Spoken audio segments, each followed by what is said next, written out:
सच में मीता बड़ा भाग्यशाली बाड़े थे, काहे कि आज के जमाना में ऐसन बेटी मिलल बड़का भाग्य के बात होला, बुझले। सही बात बा मीता।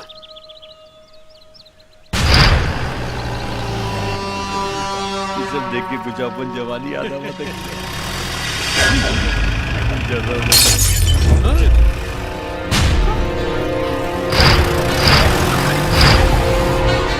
का होई? ए पागल अनुराग बारे का रे।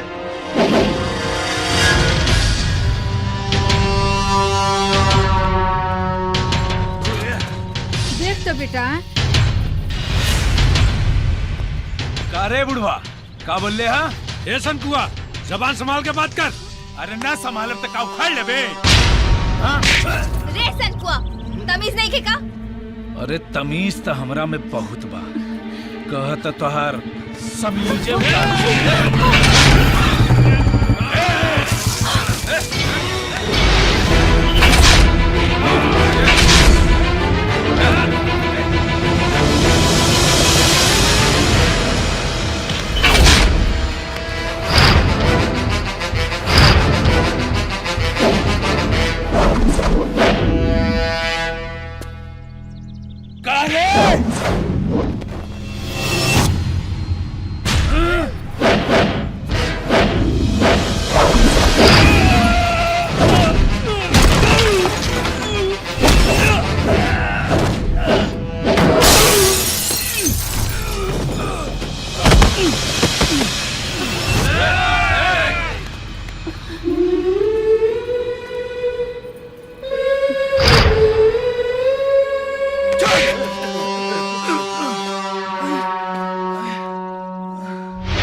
जब खून के गर्मी जवानी में पेशाब बन के बह जाला ना, तो आदमी बुजुर्ग के कदर और लड़की के इज्जत कल भूल जाला। गर्मी तो इतना बा कि लोहा भी पिघल जाई।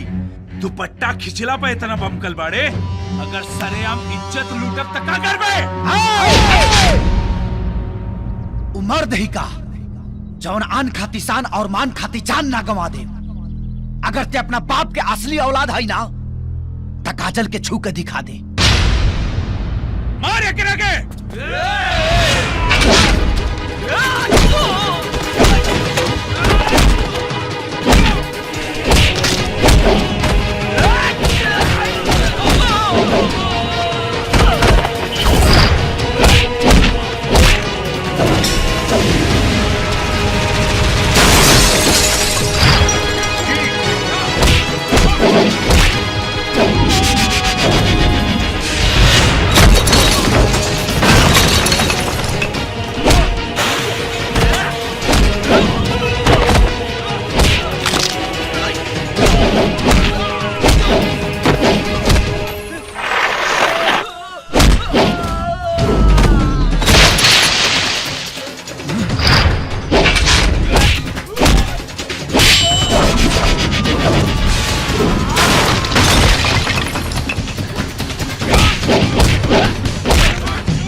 मकैया मेरा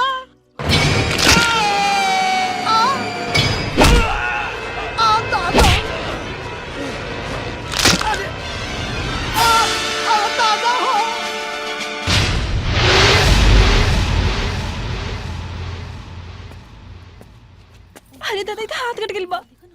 अरे राजा तोहर हाथ से खून निकला था। अरे काजल हाथ पकड़ राजा के। अरे पकड़ना, पकड़ नहीं बाबी। अरे पकड़ना, जल्दी बाहर मामी।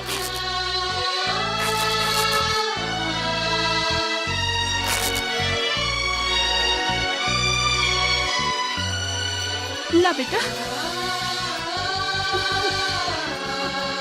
हमार बाबू केना को और चोट नहीं खिला ना।